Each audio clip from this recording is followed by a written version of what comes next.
Hello and welcome to the Fantasy Football Fellas podcast. I am going to be hosting today. My name is Cameron Lawrence. I am joined once again by our NFL draft guru, fantasy extraordinaire, Mr. Tyler Plath. Tyler, how are you doing today? Oh, I'm doing dandy, just dandy today. You know, in a new setup, little location. It's a good time to be alive, and I you know, it's all exciting to move into a new place and stuff. But look, NFL football is back this Thursday. It's about been time. so long. It's been so long.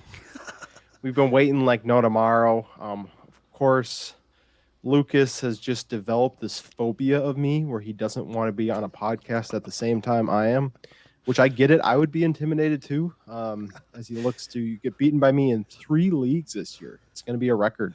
Oh, that's right. I forgot now that we got the about guillotine, I'm about to smack him around in 3 leagues. But did you do you remember the Super Duper League that we're doing for fun? Four leagues, a four man 3 kicker league. It'll be that's it. That's all we drafted is just kickers. Yes, 100%. And so, but yeah, he's missing this week. We have a whole new format coming out starting next week. We'll have a Tuesday episode. We'll talk about some waivers. We'll have a midweek episode coming out Wednesday or Thursday. We haven't picked the date exactly yet, but that'll be our Thursday night preview. And then Lucas will have a solo show on Saturdays.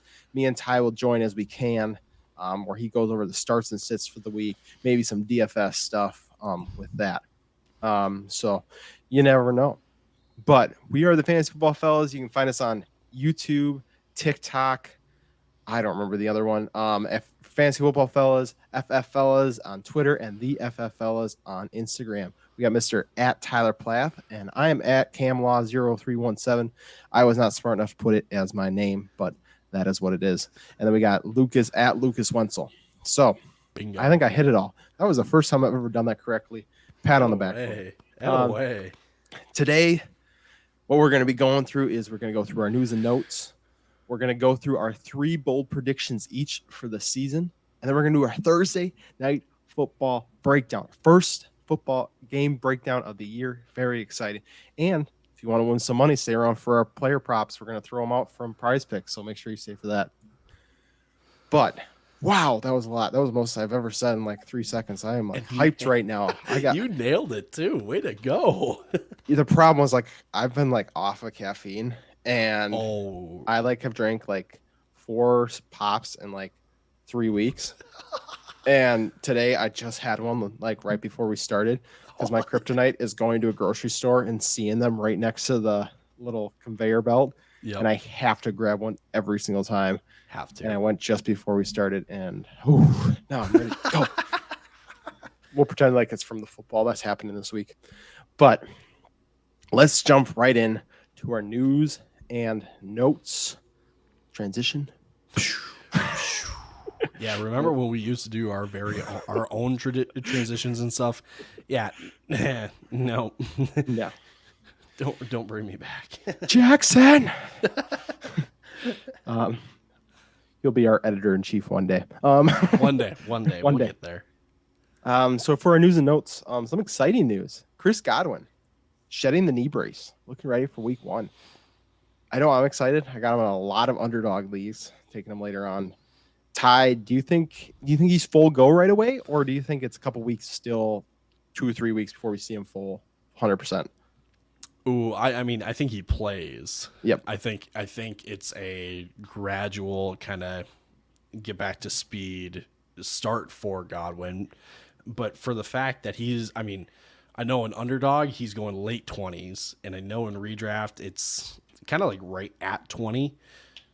He's going to return value there, and I was listening to Matthew Berry's Fantasy Football Happy Hour that he does over on NBC now, which is fantastic. Highly recommend it. But his guest was Connor Rogers, and Connor Rogers was saying it's crazy how so many people just instantly say that they're out on a player who could potentially, have a down week 1. Yeah. like he was talking about Michael Gallup specifically, who we will talk about eventually in this episode. But I mean, I feel like Godwin is suffering from that fact as well, that everyone's like, oh no, what's going to be his week 1 status? Forget the week 1 status. You know that when he's fully healthy and when he is 100%, he's going to be a top 10 option. That's who Chris Godwin is at this point. Yes. And he's not J.K. Dobbins, where it's been like, ooh, he's doubtful, he might not play, he hasn't been practicing a ton. Like Godwin was practicing this whole time. Like, he's been on track to go. He's been like, he's shedding the knee brace already. It's not like we're like, oh no, like, when is he ever going to come back healthy? Like, he's ready to go week 1, like you said. Like, okay, fine, he's perfectly healthy week 3. You sacrificed 2 weeks for Tom Brady's favorite target. Right. I'm sorry, but I'm okay with that. Moving on. Mitch Trubisky officially listed as QB1 in Pittsburgh. I think we all knew this was coming. I had this in my rankings. I have him starting about half the season right now. I don't know where you're at with that split. Are you about the same? I'm with you. It's like Trubisky plays until the bye week, and then Pickett takes over from there. You got to think they're putting Pickett in. You want to see what he's got. I took him in the first round. Another injury, Zach Ertz, day to day. I would just monitor it, because odds are if you have Zach Ertz, you took him to start. He's a top 10 tight end pick in pretty much every league. And if you didn't draft him to start, you have another tight end to go with. But if he plays, he'll be good, because they don't have DeAndre Hopkins right now. This one I want to ask your thoughts on. Christian Watson and Allen Lazard are kind of question marks right now. How are you treating those Green Bay wide receivers going into week 1? I think the one wide receiver that I'm really, really waiting to hear more about is Allen Lazard. I mean, we saw this with Rashad Bateman last year, right? He got an injury right before, training camp season and rookie mini camps and all that stuff. Then it kind of took him, and then it took Bateman a while to kind of get going, and it wasn't really even that he got going, but like it took a while to get the feet wet, and then he got used to things. But I feel like that's going to be the same thing for Christian Watson. Missed a lot of time beginning in the offseason. So at this point, I don't know if there's much value in really knowing a whole lot about Christian Watson. Because here's the other thing. If he does play, I don't know if you can start him. Right? Yeah. Like, even if he was 100% healthy, I wouldn't be starting him. Allen Lazard, on the other hand, that's the most familiar target besides Randall Cobb, but it's Randall Cobb. Let's just he's 50 years old. So like I said, like, that's the one where I'm like, okay, I need to hear more about that, because if I do have Allen Lazard, I'm looking at Minnesota's defense and I'm going, you know what? Allen Lazard could walk away with 2 touchdowns, because they get in the red zone and it's a simple out route to the corner, and Rodgers will pinpoint it right to Allen Lazard. So that one I'm paying a little more attention to. Yeah, definitely. The next one is probably the most shocking thing of the entire offseason. That is James Robinson is set to play on Sunday. This man tore his Achilles in week 16. Like, the entire summer, people were saying, oh yeah, he's coming back. He's looking. And I'm like, okay, whatever. Hold your horse. And now we're here, and they're like, he's going to play. And I think he's going to get work, as the scary part for people who have Travis Etienne, who love Travis Etienne. I'm not saying, like, pump the brakes, Travis Etienne's awful now, but, we went from assuming James Robinson was going to have no value to now it'll be interesting how they use him. What do you think the split is going to be? I really think the split's going to be 50-50. Ooh, all right. Because I know I've said this a couple times on the podcast and over on Twitter before. James Robinson is a Doug Peterson running back. Etienne has PPR potential, I'll say, just because he has been a receiving back in the past. But Doug Peterson has traditionally not used running backs in a big receiving role. I mean, the outliers are Darren Sproles and Miles Sanders, and look what happened to Miles Sanders after his one breakout year, right? Yeah. Like, it just doesn't happen in a Doug Peterson offense. So, look, I'll go 50-50 split, which makes me pretty much out on both of them, honestly. Yeah, I would agree. That's kind of how I feel. I haven't drafted really either of them. Moving on, Bucks reported they were looking to lighten the load on Fournette. How does that change your outlook on Fournette? It really makes me want to get a wide receiver. Wow, a running back in round 1 now. because it feels like after running back 12 or so, because that's, I mean, I'll just say 12 as just a roundish number. Mm-hmm. There are so many like dings and knocks and question marks on every single running back after that RB12 spot. Yeah. And Fournette was like the one that didn't really have a knock on him. Everybody, the weight argument tried to, was the attempt to, bring the guy down, but everyone's like, he'll be fine. Yep. This is now the official, like, okay, now he has a ding to him. And now, like I said, I'm looking running backs really, really early because it is such a crapshoot in that second, third round now for running backs. 100%. I would agree. I don't think it lowers it too much. I'd still feel comfortable taking him there. But you're right. You are a little more hesitant with him as your running back one. Next one, Isaiah Likely is likely to be the third receiving option in Baltimore. Does that really give you any fantasy relevance, or? I think he's someone that could be a big kind of waiver wire option after week 1 or 2. But for the meantime, you cannot put any kind of, I shouldn't say merit, but like if you're looking for Isaiah Likely to be like, the breakout player in week 1, pump the brakes a little bit. Yeah, most definitely. Stafford injury could be issues all season. I think this is one you just got to monitor. You just have to be aware of going in.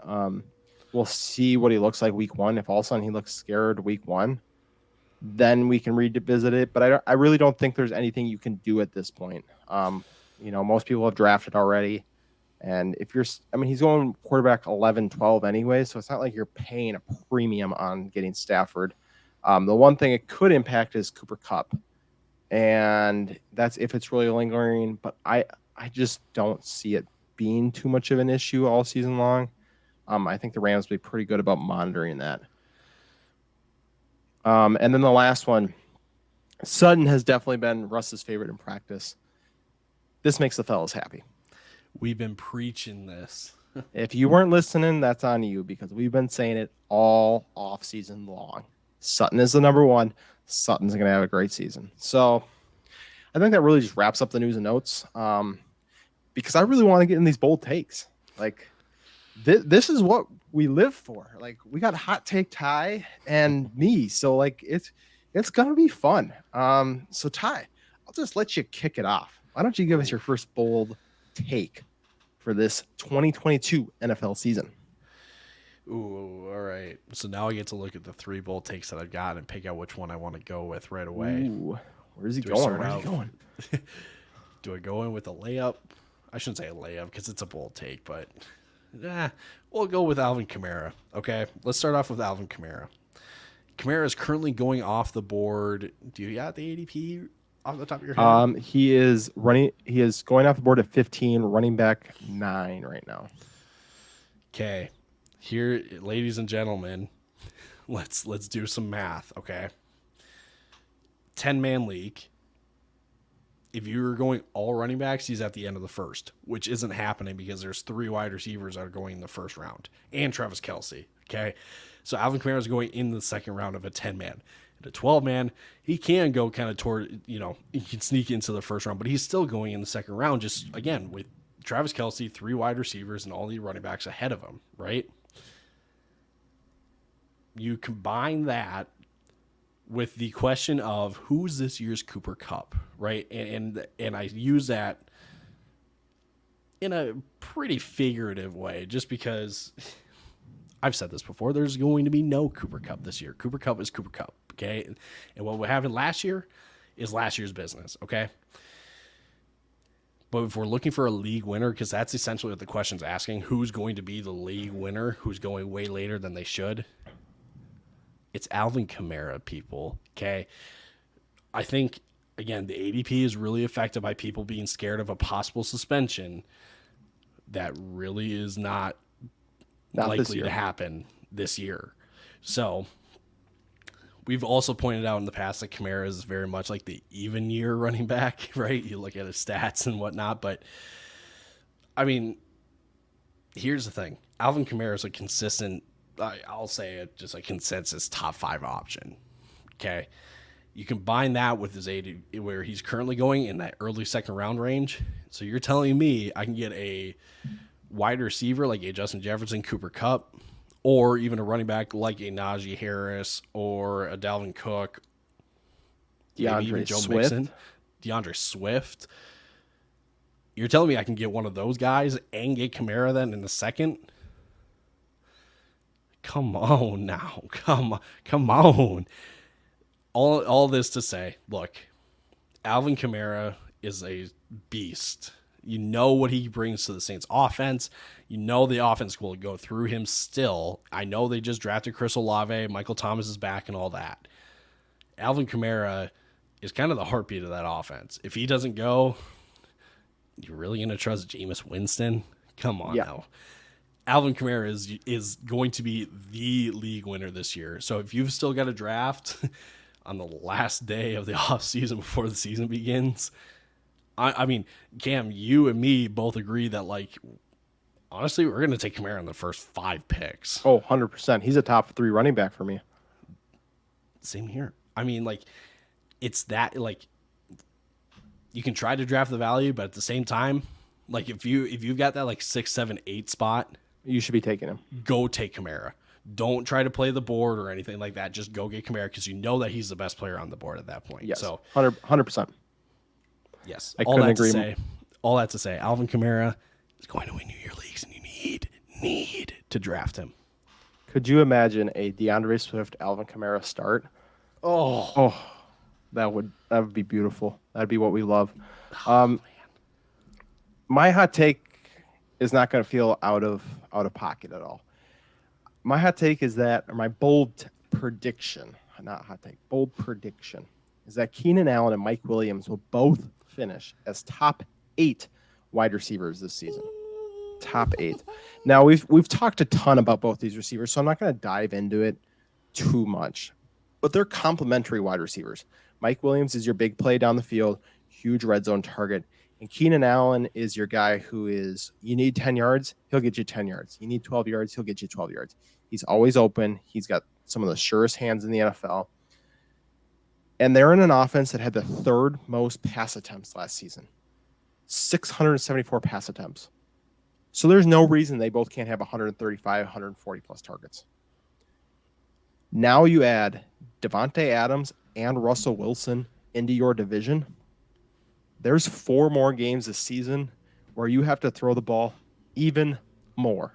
I mean, these are going to be some crazy shootouts. And last year, Justin Herbert had 38 touchdowns, and Austin Eckler had 12 receiving touchdowns. Like, Eckler's not going to have 12 receiving touchdowns anymore this year, so that opens up even more touchdowns for these two. And Herbert is going to improve on his 38 touchdowns as well. So there's just going to be so much touchdowns, so much opportunity, so much volume.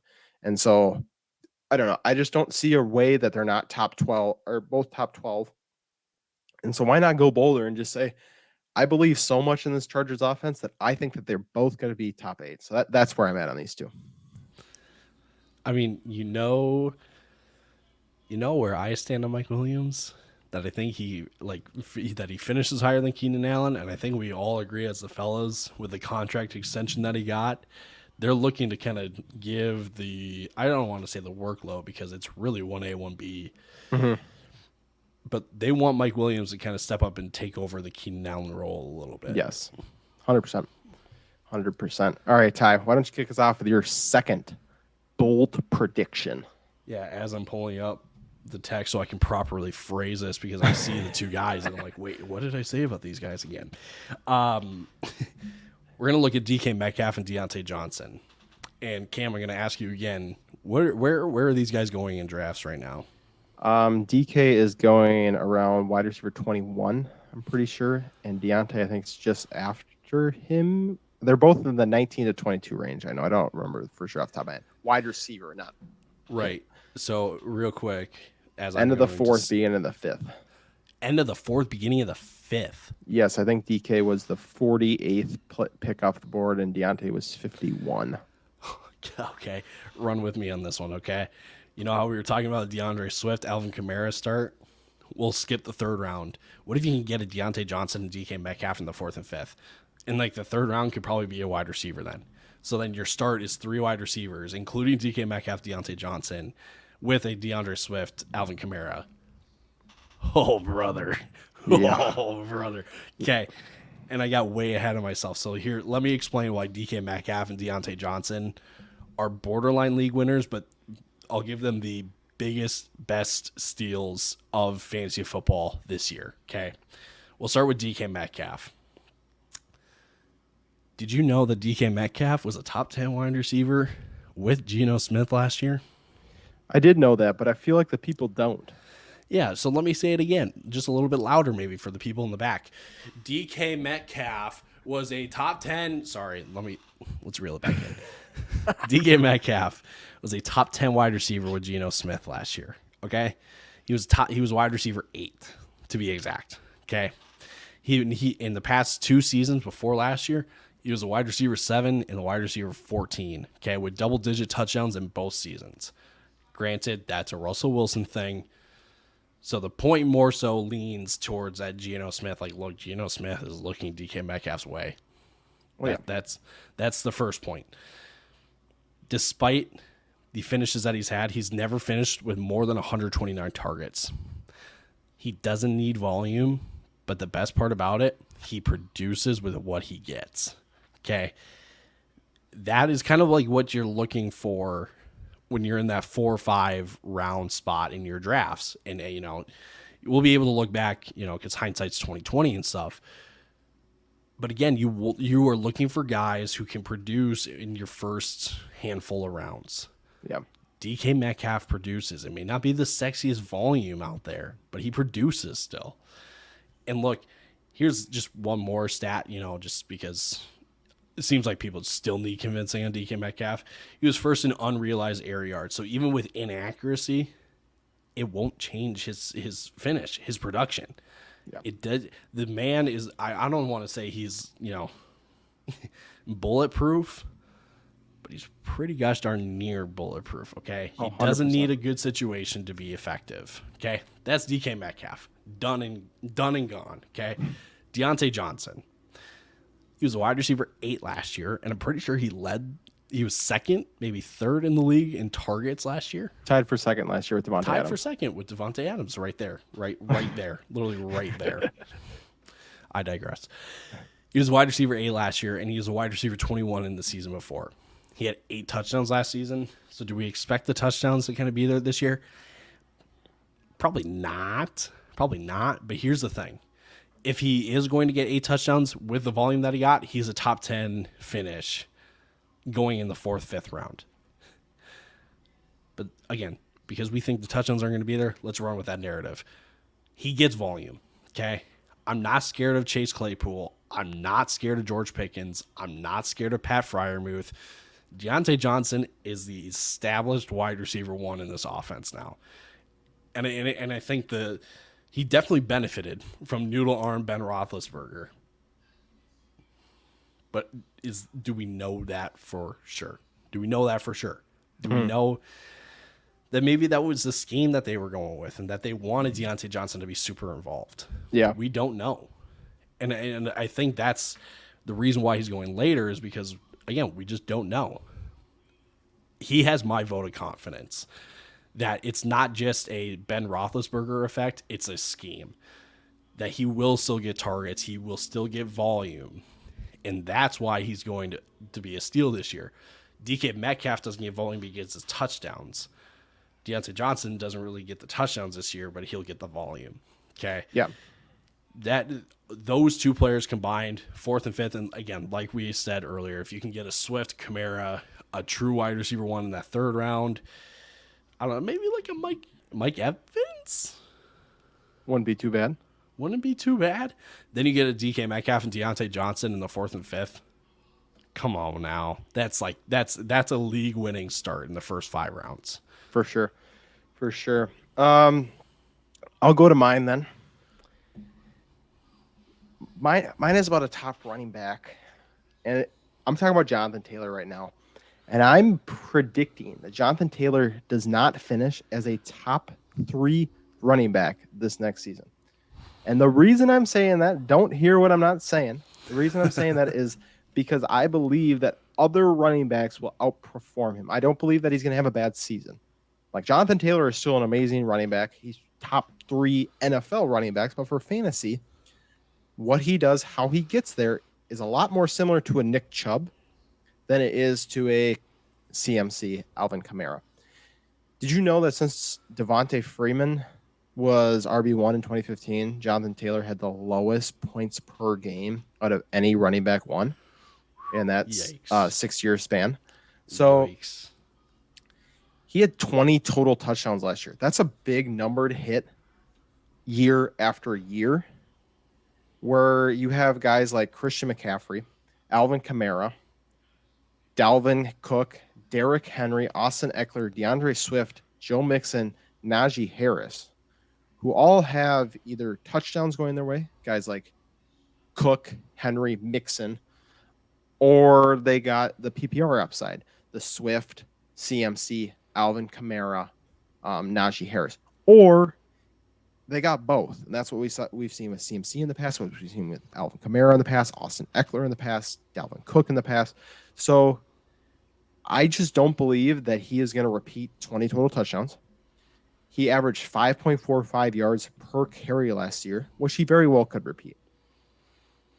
But it was on 332 carries. Doing that a second year in a row, that type of workload is going to take a lot. He only had 40 receptions last season, which is pretty decent. It's about Dalvin Cook range. But if the touchdowns regress for Jonathan Taylor, they could also positively regress for Dalvin Cook. You see Dalvin Cook get 16, 17 next year, and you see Jonathan Taylor with 13, 14. All of a sudden, Cook is overtaking Taylor. So I just think that there is enough talent at the running back position where I don't think that Jonathan Taylor is going to be able to repeat exactly what he did, that he'll just slide outside the top one. So that's more of an endorsement of the other running backs in the first round than it is a like throwing shade at Jonathan Taylor. I mean, here again, don't hear what we're not saying. I think I said that right. Yep. No, that was right. That was perfect. Yeah, they're good. Okay. I just didn't want to contradict myself. Mm-hmm. We're not saying that we don't believe in Jonathan Taylor at all, or we don't agree with where he's going in the draft or where he's being drafted. I mean, we're pro CMC here. Okay. But it's after CMC, it's Jonathan Taylor. Okay. And it's not, again, like you said, it's not because we just don't think that he can't do it. There are a lot of other running backs that Jonathan Taylor isn't necessarily a automatic score if you get him in the first round. Because again, like a guy like Alvin Kamara, a guy like Dalvin Cook, a guy like Najee Harris, someone can be a surprise this year, push towards the top. CMC stays healthy. He's at the top. That's already then 2 spots taken up. Mm-hmm. So again, all we're saying, don't be surprised. And that's the thing with all these takes too. We're not going to be surprised if these happen, but we're not saying that they are legitimately going to happen. Yeah, they're not. I mean, they're not 100%. That's why we have predictions. I'm not predicting Taylor to be outside my top 3 right now, but I see a very possible path for that to happen. I see Kamara outscoring where I have him. I see Swift outscoring where I have him. I see Cook, Henry, Eckler, Najee, Mixon, all outscoring where I have them. And if Taylor takes a small step back, they use him a little bit less in certain areas of the game. You could see that come down. So Ty, let's hear your last one. Your last one's a guy we haven't touched on a ton this offseason. A little dabble in here or there. Not huge name, but I think it's a very viable bold prediction. So why don't you let us know it? So we mentioned this guy earlier in the episode. It's Michael Gallup. Okay. Michael Gallup. Oh, I hate the notification sound on my laptop. Sorry if it picked up. Probably didn't. Again, it's okay. Michael Gallup is I shouldn't say the new, but he is slotted to be the number 2 guy in this Dallas Cowboys offense after Amari Cooper departed. There's no more Cedric Wilson anymore. Michael Gallup, may miss a game or two, right? Because it still doesn't sound like he's going to be fully ready for week 1. But again, he avoided the PUP list, so it's either a week 1 or week 2, both, combined miss. But that's still 15 games that he's then playing. So here's the bold take. Michael Gallup will finish as a top 30 wide receiver this year in fantasy football. And he's going in the 50s for wide receivers. So at that point, you've got at least 3 or 4 wide receivers. You've got 3 running backs, hopefully. You've got a pretty solid tight end maybe, or quarterback. And at that point, you're then adding a number 2 wide receiver who's or I shouldn't say guaranteed, but he's going to play at least 14 games, right? Here are just some historical finishes for Michael Gallup, if you're not convinced. He finished as a wide receiver 22 in 2019, and he only played in 14 games. That was when he was a wide receiver 2. And I think that was the year before they drafted CeeDee Lamb, actually. Yeah, it was. Bingo. And then the year before that, as a wide receiver 3 in the Cowboys offense, he finished as a wide receiver 38. Okay. Now there have been some coaching changes and then all that stuff in the meantime. But the fact is, we've said this with Zeke, Jerry Jones very much controls like who's on the field.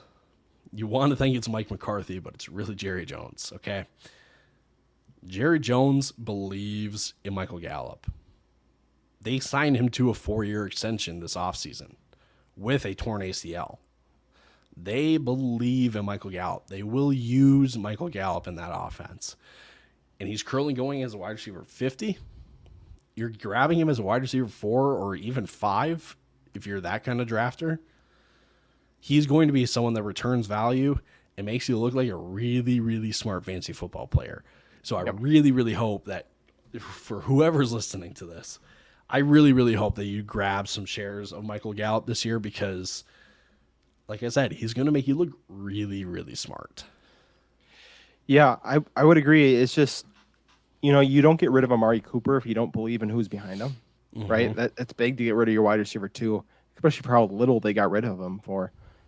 So I think that's an endorsement of Michael Gallup because Jalen Tolbert's a third round rookie. Yeah, he can produce, but you're not drafting him to produce right away. If you're drafting a 3rd round rookie as a replacement for Amari Cooper. So you're expecting Michael Gallup to come in.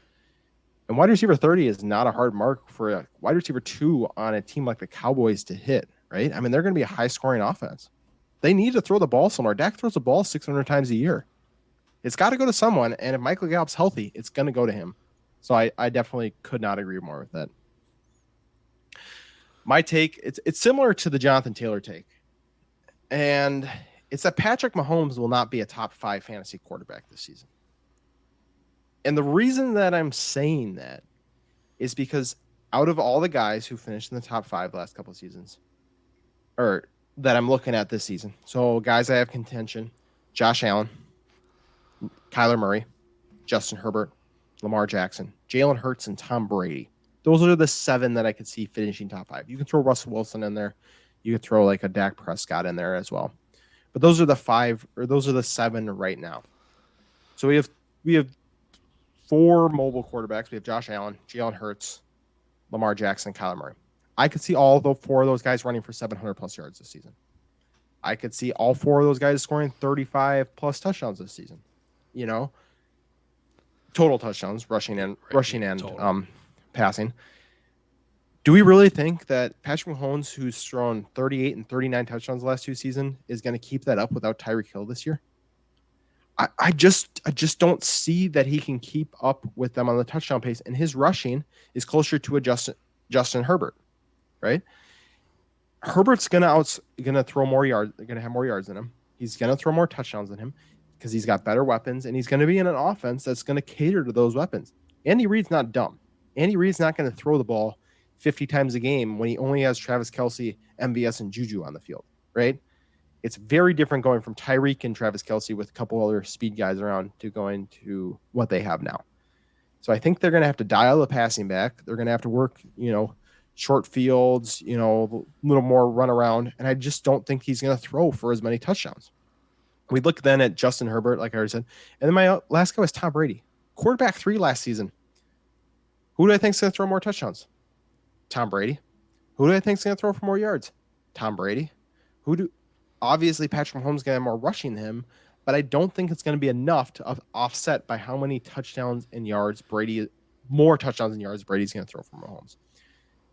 So again, I got Mahomes at 5 right now, but I see the path again where Hurts or Brady or one of those other guys comes in and outscores Mahomes this year.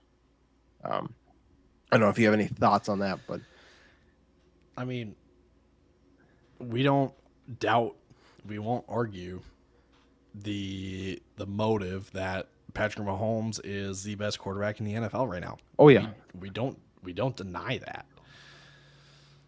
But fantasy football does not care about, I mean, I shouldn't say it doesn't care about your talent. It cares more about your opportunity and your situation more than does your talent. Okay. 100%. So guys like Jalen Hurts, okay, let us clarify again. Jalen Hurts has a much better fantasy outlook than someone like Patrick Mahomes. And that's crazy to say. That sounds crazy. But when you look at, again, what gives you points in fantasy football, touchdowns, passing yards, rushing touchdowns. That's all that a quarterback gets. I mean, interceptions, but who cares, right? Mahomes is not a guy, like you said, is not going to rush for 700 yards. He scrambles. But have we seen a game where he gets 80 rushing yards? No, never. Never. And if it's never, it's been once or twice, and it's been like 2-3 years ago. Yeah. Right? This is a different Mahomes. This is a very different offense. So just expect a little bit different production from Patrick Mahomes this year. We're not really going to see as many 400-yard games with 4 or 5 touchdowns. Mm-hmm.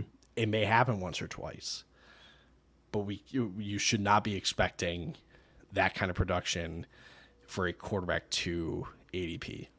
Exactly. And like you look at it, I think Aaron Rodgers and Patrick Mahomes right now are more talented than Justin Herbert. I do. I think they're better NFL quarterbacks. But them throwing 35 touchdowns this year is going to be more impressive than Herbert throwing 40, just because of who they have around them. So we're not, like you said, we're not saying they're not impressive. We're not saying they're super talented. It's just opportunity is what it comes down to. So that wraps up our bold predictions.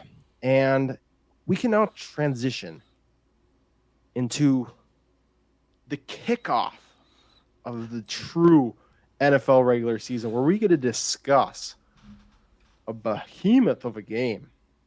The Bills at the Rams. I mean, I just don't think you can talk about, couldn't imagine a better matchup on Thursday night. The over-under is at 52 points. They're expecting a big game right now. Holy smokes. I wouldn't hate smashing that over. They got the Bills minus 2.5 right now on the road. The Bills are favored on the road. On the road, yeah. So we'll talk about that a little bit later. And we'll also get into our prize picks in a second. But Tyler, real quick, we believe in Diggs, who, maybe might have a little more of a down week with Jalen Ramsey on him. We believe in Cooper Kupp. We believe in Matthew Stafford. We believe in Josh Allen. Who is of that next tier of guys that you're really watching in week 1 to kind of either confirm or just blow up the expectations that you had for him this season? I'm looking at Allen Robinson and Gabe Davis because we've heard really all good things about Allen Robinson this year, and we see the potential and the upside with Gabe Davis this year. Again, we're going to wake up Friday morning, you're going to go to SportsCenter, you're going to go to Bleacher Report, and you're going to see such overreactions to everything, right? Let's say, hypothetically, Allen Robinson just goes for 5 for 50, right? Everyone's, the reaction is going to go, so they lied in the offseason, he's a bust. Whoa. Pump the brakes. All I'm looking for is really just how the offenses want to get those guys involved, right? Yes. Because like I said, the coaches have said they love Allen Robinson. everyone sees, and when I say everyone, I literally mean everyone. Everyone sees the potential in Gabe Davis to kind of bloom into a wide receiver 2 for the Bills offense. How do the offenses get them involved in the offense? Yeah. That is something that I'll be watching very closely too, because, when you're drafting those guys, that's why you're drafting them, right? You're drafting them based off of the fact that there is a really good chance that they can outproduce what's expected of them this year. Yeah. So again, we'll see how they get involved, how the offenses want to use them, and really, I guess then just as a whole, how the offenses have changed from the past year, right? The Rams were pretty pass heavy, right? When Cam Akers went down, they went pretty pass heavy. I mean, the Bills pretty much were pass heavy the whole year. Yeah. So do the Bills incorporate a little more rushing game? How does Cam Akers look? Do the Rams then go 1A, 1B, right? Because Sean McVay's famous words about Cam Akers, Darrell Henderson, right? Like, that's the overarching thing, is just how do these offenses look compared to last year? So I'm very excited to see, the other weapons besides a Diggs and a Cooper Kupp in this game. Yeah, I would agree. I think Cam Akers the guys I'm watching the most. I've just been out on him. I've wanted to be in on him, but I just can't trust that Achilles, and we'll see. I mean, if he comes out explosive, then, we're going to kind of eat our words from this entire offseason. I don't know if it's going to happen, but, that is the potential. So, Ty, I want to hear your first prediction. What do you think the final score of this game is going to be? I am going to say... I'm going to say Rams 31, Buffalo 21. Ooh, wow. Big Rams W. I think I shouldn't... I think it's helped out by, I think the Rams are going to have a steady lead throughout the game, and then it's going to be kind of like a I don't know if I want to say a field goal or a touchdown, but it's going to be like, in the final 5 minutes of the fourth quarter, the Rams are going to score some amount of points, and that kind of puts the icing on the cake. Then I really do think that both offenses are going to kind of skip some beats along the way, just being week one and stuff. But here's the thing. I saw this on Good Morning Football this morning. I think it's the last 5 opening games, or maybe, how many years has Sean McVay been a coach? Like 5 or 6 years? 5 or 6, yeah. The Rams are undefeated in opening weeks. Wow. They average almost 30 points a game. Well, that's a new stat. They're at home. Jeez. Super Bowl ceremony pregame. Sean McVay's going to come out firing then. I know that Stafford has the elbow issue and stuff. I don't think anyone cares. It's going to be adrenaline filled. It's going to be here's what we got. Here's what we can do. Rams 31, Bills 21. Taking Bills 28-27. Ooh. I'm a believer in Josh Allen. I think he's going to come out for his revenge tour after last season with the coin flip, and I think he's going to be pretty great this season. So, with that being said, we're talking under overtime. You're pushing. You're at 52 exactly. So, you'd probably skip out on that bet then, I feel like. Yes, very much so. I would lean over, but I don't think I'd take it. Obviously, I think I'd take the Rams covering the spread. And I assume you would pretty easily too then, since you have them winning. Yep. But let's talk about, actually, before we get into player props, one last thing. I'm going to just name a player. I want you to tell me if you're starting or sitting them this week. Okay. So, we got the first 4 easy sits of Josh Allen, Stephon Diggs, Cooper Kupp, Matthew Stafford. Gabe Davis, starting or sitting? Man, I'm starting. Let's say Gabe Davis or Darnell Mooney. Oh no, I like Darnell Mooney. Oh, Sorry. all right. I would still start Gabe Davis. Yeah, I think that's just the Jalen Ramsey effect. Yep, 100%. Allen Robinson, I assume, would be a start. Yeah, but I would be cautious of what to expect from him. Just okay. New offense and whatnot. Yep, makes sense. Cam Akers. Can't. James Cook, No. Devin Singletary, No. and I assume no Darrell Henderson then as well. No. Yeah, I gotta see how these backfields work. Then Dawson Knox. Well, this is tough because I've got him in a dynasty league. Let's say you got him or Pat Freiermuth. Oh, Knox. Yeah. Knox. And then Higbee. Let's say it's Higbee or Knox. Let's say. I like Knox a little bit better. Okay. Because here's the other thing about Higbee. He's also coming back from injury. That's true. So it could be a little slower start to the season for Tyler Higbee. For sure. Well, me and Ty, before we started, cooked up a little player prop for y'all on PrizePicks. And so I think we can just dive right into that. If you want to join us, you can sign up for PrizePicks using the code FELLAS, FELLAS, and you'll get your first deposit matched, and you'll be able to join us all year long because we're going to be putting these out all season long. So our first one is we were looking at Allen Robinson at 57.5 receiving yards, and we're taking the over. We're taking the over on that because we just feel, no Tre'Davious White. We feel like, it's right around that range where you're feeling a little skeptical, like Ty said. But one 20-yard catch changes it all. He gets 4 catches, averages 15 yards, he hits it. Our next one is Josh Allen, but we're taking the combined.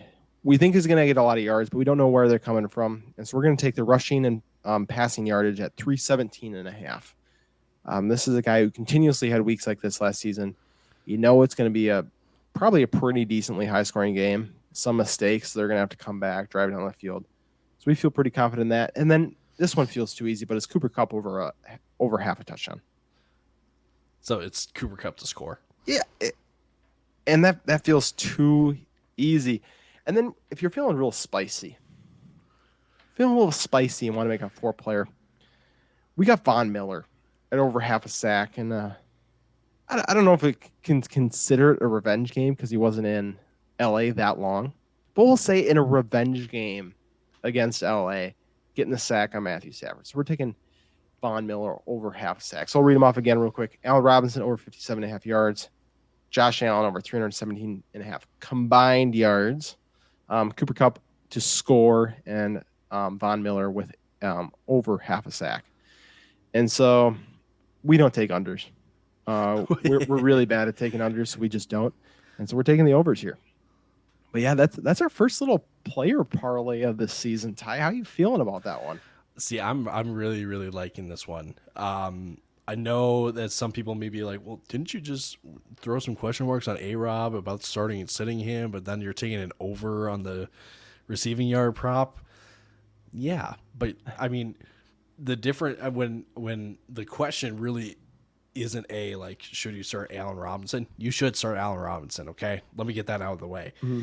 But I think it's a matter of if you're starting him expecting 15 or more fantasy points, pump the brakes. But fantasy points can be 3 catches for 60 yards.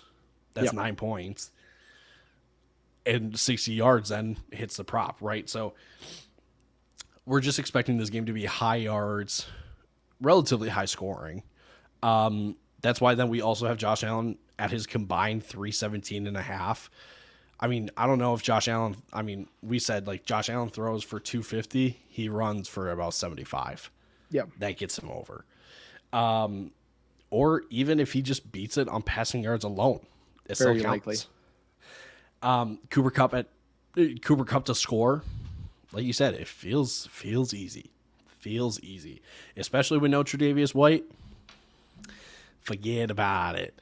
Then the spicy or the spicier leg of this parlay is that Von Miller getting a sack. I think if Buffalo's smart, they line up Von Miller over the left tackle because there is no more Andrew Whitworth, and I really don't know who that left tackle is to start off the year. So I'm expecting Von Miller to get after the quarterback at least once. But again, that's a spicy one. You don't have to add that in because with PrizePicks, You just need 3. You just need There 3. you go.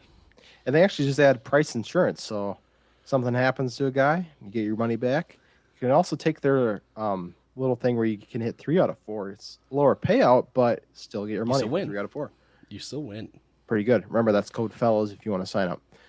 But that wraps it up for us. Ty, do you have anything that you want to tell the people as Thursday night football is quickly approaching? Ladies and gentlemen, I am beyond excited to start talking game recaps, start sits, waiver ads, player prop picks, all this stuff. This is where now we get to just enjoy football, right? Yes. Everything for the past couple months, everything that we've been talking about has been in preparation for this season. I can't wait to be able to, let's just plug the Chalkboard real quick too. Join us over on Chalkboard, okay? Chalkboard is exactly like Discord, but it's really just geared for sports, okay? Come talk about the games with us on Chalkboard. We will be interacting with you all because we will be watching football. We want to talk football with all of you. So come join us on Chalkboard. You can find that in our link tree on any of our social pages. It's really simple. You just click the link, and it should be like right at the top, if I'm not mistaken, like right at the top. Yes. That's all you got to do. There we go. Come join us. Come talk football with us. Beautiful. We are the Fantasy Football Fellas on YouTube and YouTube and TikTok. The FF Fellas on Instagram and FF Fellas on Twitter. But that does it for us. And next time we see you, NFL season will have started. So deuces. Deuces.